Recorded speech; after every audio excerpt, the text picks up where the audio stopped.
রাধে রাধে। গীতা জ্ঞানের মাধ্যমে জীবনের সমস্যার সমাধান হয়।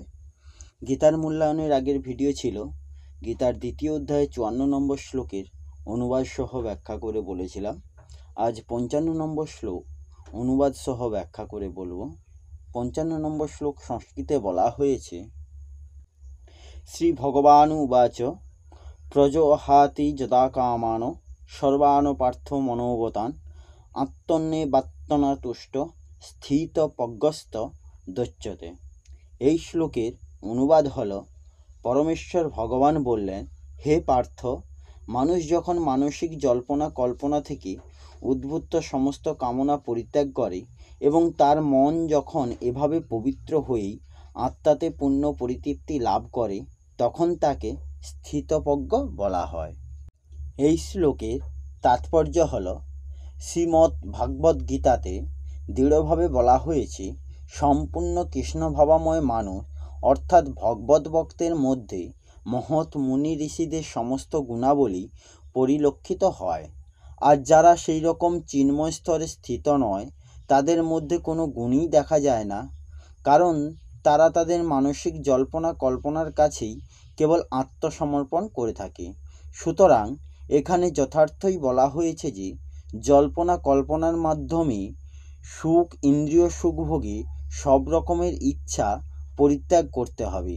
কৃত্রিমভাবে এই ধরনের বাসনাকে সংবরণ করা যায় না। কিন্তু মানুষ যখন কৃষ্ণভাবাময় নিজেকে নিয়োজিত করে, তখন কোনো রকম বাহ্যিক প্রচেষ্টা ছাড়া আপনা থেকেই এই সমস্ত ইন্দ্রিয় সুখভোগের বাসনা প্রশমিত হয়। তাই দ্বিধাহীনভাবে ভক্তিযোগের পথ অবলম্বন করতে হবে, কেননা এই ভক্তিযোগ অচিরেই আপ্রাকৃত চেতনা অধিষ্ঠিত হতে সাহায্য করে। উন্নত চেতনা সম্পন্ন মাহাত্ম নিজেকে ভগবান শ্রীকৃষ্ণের নিত্য দাসরূপে উপলব্ধি করবার ফলে নিত্যানন্দ অনুভব করেন। আধ্যাত্ম চেতনায় স্থিত এই ধরনের মানুষের জড়জগৎকে ভোগ করার তুচ্ছ কোনো বাসনাই তখন আর থাকে না, বরং তিনি তার প্রকৃত স্বরূপে পরমেশ্বরের নিত্য সেবায় মগ্ন হয়ে সর্বদাই সুখে থাকেন। এই শ্লোকের ব্যাখ্যা হল, গীতার একটি রীতি হচ্ছে এই যে সাধক যেরূপ সাধন দ্বারা সিদ্ধিপ্রাপ্ত হন, সেই সাধনই তার পূর্ণতা লাভের কারক বলে বর্ণনা করা হয়। যেমন ভক্তিযোগের সাধক ভগবানকে ছাড়া আর কিছুই নেই, এরূপ অনন্য যোগ দ্বারা তার উপাসনা করে। সুতরাং সিদ্ধ অবস্থায় তার সমস্ত প্রাণীজগতের প্রতি দেশ ও ভাবরহিত হন। জ্ঞানযোগের সাধক নিজ স্বরূপকে ত্রিগুণাতীত এবং নির্লিপ্ত রূপে দেখেন। সুতরাং তার সিদ্ধ অবস্থায় তার সমস্ত গুণের অতীত হয়ে যান।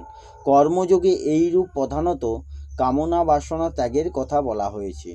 সুতরাং তারা সিদ্ধ অবস্থায় কামনা বাসনা সম্পূর্ণভাবে ত্যাগ করেন। এই শ্লোকেই সেই কথা বলা হয়েছে।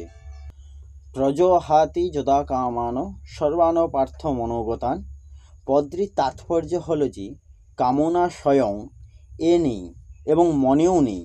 কামনা উৎপন্ন হয় এবং তার লয়ও হয়, আবার স্বয়ং সর্বদা স্থায়ী। সুতরাং স্বয়ং কি করে কামনা থাকবে?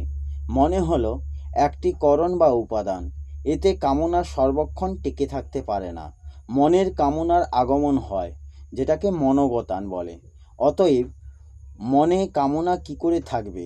কিন্তু শরীর, ইন্দ্রিয়, মন, বুদ্ধির দ্বারা তদাত্ম হওয়ার মানুষ মনে আসা কামনাগুলিকে নিজের বলে মনে করে। জহাতি ক্রিয়ার সঙ্গে প্র উৎসর্গ ব্যবহারে তাৎপর্য এই যে সাধকগণ কামনাগুলিকে সর্বতভাবে বর্জন করেন। কোনো কামনার অংশে কিছুমাত্র লেশও তাদের মধ্যে থাকে না।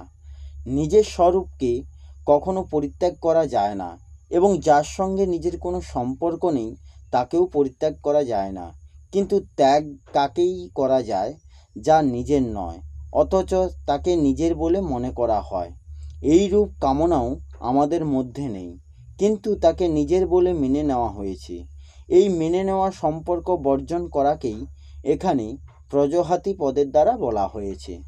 এখানে কামান শব্দটি বহুবচন হওয়ায় সর্বানুপদটি তার অন্তর্গত হয়ে যায়।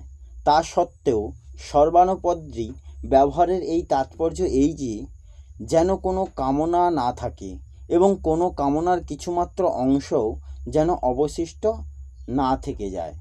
আত্মবেত্তনা তুষ্ট, যে সময়ে সমস্ত কামনা ত্যাগ করা হয় এবং আপনাতে আপনি সন্তুষ্ট থাকা হয়, অর্থাৎ নিজে থেকে নিজের মধ্যে সহজে সন্তোষ লাভ হয়। সন্তোষ দুই প্রকারের হয়, একটি হলো গুণ, অপরটি হলো স্বরূপ। অন্তরে কোনো প্রকার ইচ্ছা না থাকা হলো গুণ এবং স্বয়ং এ অসন্তোষে অত্যন্ত অভাব হওয়ার হলো স্বরূপ। এই স্বরূপভূত সন্তোষ স্বাভাবিক এবং সর্বদা বিরাজিত। এর জন্য কোনো অভ্যাস বা বিচার করার প্রয়োজন হয় না। স্বরূপভূত সন্তোষে প্রজ্ঞা বা জ্ঞানই স্বতই স্থির থাকে।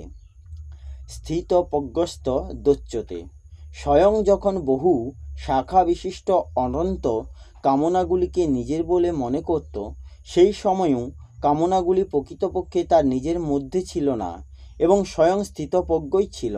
কিন্তু তখন নিজ কামনাবশত বুদ্ধি স্থির না থাকায় তাকে স্থিতপ্রজ্ঞ বলে উল্লেখ করা যেত না, অর্থাৎ স্থিতপ্রজ্ঞতার অনুভূতি হতো না। এখন তিনি সমস্ত কামনার বর্জন করেছেন, অর্থাৎ তার মেনে নেওয়া সম্পর্কটিতে সরিয়ে দিয়েছেন। এবার তাকে স্থিতপ্রজ্ঞ বলা যায়, অর্থাৎ এখন তার স্থিতপ্রজ্ঞতা অনুভব হয়। সাধক বুদ্ধিকে স্থির রাখাই চেষ্টা করেন, কিন্তু কামনাগুলি সর্বাংশে পরিত্যক্ত হলে বুদ্ধি স্থির করার চেষ্টা করতে হয় না, তা স্থত ও স্বাভাবিক হয়ে যায়। কর্মযোগী সাধকের কর্মের সঙ্গে সম্পর্ক ঘনিষ্ঠ থাকে। তার যোগারূঢ় হওয়াতেই কর্মই কারণ হয়। তাই কর্মযোগীর সাধক অবস্থা এবং সিদ্ধ অবস্থা দুই অবস্থাতেই কর্মের সঙ্গে সম্বন্ধ থাকে। স্থিতাবস্থায় মর্যাদার অনুযায়ী কর্মযোগী কর্মগুলি সম্পন্ন হয়, যা সাধারণের নিকট আদর্শ স্বরূপ। চতুর্থ অধ্যায়ে ভগবান এই কথা বলেছেন যে কর্মযোগী কর্ম করার সময় নির্লিপ্ত থাকেন এবং নির্লিপ্ত থেকেও কর্ম করেন। ভগবান 53তম শ্লোকে যোগপ্রাপ্তিতে বুদ্ধির সম্বন্ধে দুটি কথা বলেছিলেন। সংসার পরিত্যাগে বুদ্ধি নিশ্চলা হয় এবং ভগবানমুখী হলে বুদ্ধি অচলা হয়, অর্থাৎ নিশ্চল বলে সংসার পরিত্যাগ হওয়ার কথা জানিয়েছেন এবং অচল বলে পরমাত্মা স্থিতির কথা জানিয়েছেন। সেই দুটি কথা ধরেই তিনি এখানে যদা এবং তদা পদ দ্বারা বলেছেন যে সাধক যখন কামনাগুলি থেকে সর্বতভাবে বিমুখ হন এবং নিজ স্বরূপে সন্তুষ্ট থাকেন, তখন তাকে স্থিতপ্রজ্ঞ বলা হয়। অর্থাৎ যখন তার মধ্যে কামনার লেশমাত্রও থাকে, ততক্ষণ পর্যন্ত তাকে সাধক বলা হয়। আর যখন কামনা সর্বাংশে নিবৃত হয়, তখন তাকে সিদ্ধ বলা হয়। এই অধ্যায়ে শেষ পর্যন্ত ভগবান এই দুটি কথাই বর্ণনা করেছেন। যেমন এখানে প্রজহাতি যদা কামানো সর্বাণু পদ দ্বারা সংসার পরিত্যাগের কথা বলেছেন এবং আবার আত্মনিবাত্তনা তুষ্ট পদ দ্বারা পরমাত্মাকে স্থিতি বুঝিয়েছেন। এই শ্লোকের পরিশিষ্টভাবে বলা হয়েছে এর দুটি বিভাগ আছে, একটি হলো স্থির বুদ্ধি সম্পন্নদের, অপরটি অস্থির বুদ্ধির সম্পন্নদের। অস্থির বুদ্ধি সম্পন্নদের সম্বন্ধে 41 থেকে 44 শ্লোক পর্যন্ত বলা হয়েছে। এখানে 55 থেকে 71তম শ্লোক পর্যন্ত স্থির বুদ্ধি সম্পন্ন ব্যক্তিদের কথা বলা হয়েছে। সাধক যখন জাগ্রতিক আগ্রহ পরিত্যাগ করে নিজ স্বরূপে অবস্থান করেন, তখন তাকে স্থির বুদ্ধি সম্পন্ন বলা হয়। যার উদ্দেশ্য থাকে পরমাত্মাকে প্রাপ্ত করার, তার বুদ্ধি একনিশ্চয় সম্পন্ন হয়, কেননা পরমাত্মাও একই। কিন্তু যার জাগতিক বস্তুর আকাঙ্ক্ষা থাকে, তার বুদ্ধি অসংখ্য কামনা সম্পন্ন হয়, কারণ জাগতিক বস্তুও অসংখ্য হয়ে থাকে। সমত্ব প্রাপ্তির জন্য বুদ্ধির স্থিরতা অত্যন্ত প্রয়োজন। পাতঞ্জল যোগদর্শনে মনের স্থিরতা গুরুত্ব দেওয়া হয়েছে, কিন্তু গীতা বুদ্ধির স্থিরতাকেই গুরুত্ব দিয়েছে, কেননা কল্যাণ প্রাপ্তির জন্য মনের স্থিরতা তত গুরুত্ব নেই যত বুদ্ধি স্থিরতা আছে। মন স্থির হলে লৌকিক সিদ্ধি প্রাপ্তি হয়, আর বুদ্ধি স্থির হলে পারমার্থিক সিদ্ধি লাভ হয়। কর্মযোগে বুদ্ধি শ্রেয়ই প্রধান। যদি মন স্থির হয় তাহলে কর্মযোগী আর কর্তব্য কর্ম কী করে করবেন, কারণ মন স্থির হলে বাহ্য কর্মাদি নিবৃত্ত হয়ে যায়। ভগবানও যোগে স্থিত হয়ে কর্ম করার নির্দেশ দিয়েছেন।